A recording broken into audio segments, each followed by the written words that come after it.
In today's video, I am going to show you how to recover deleted messages on Messenger. Therefore, without wasting any of your time, let's jump to the video.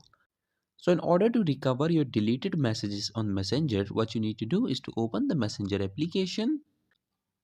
Click on these three horizontal lines at the top left corner of your screens and then tap on settings. Now scroll down and click on this account center option.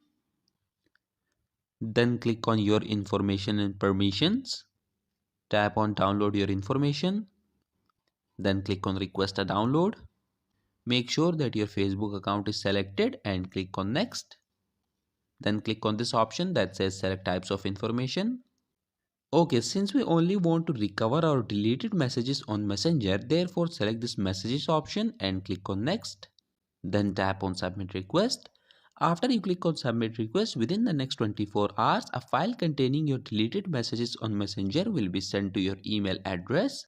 Once you have received that file, all you have to do is to download it and your deleted messages on Messenger will be recovered. So that was it for this video and I'll see you guys in the next one. Peace out.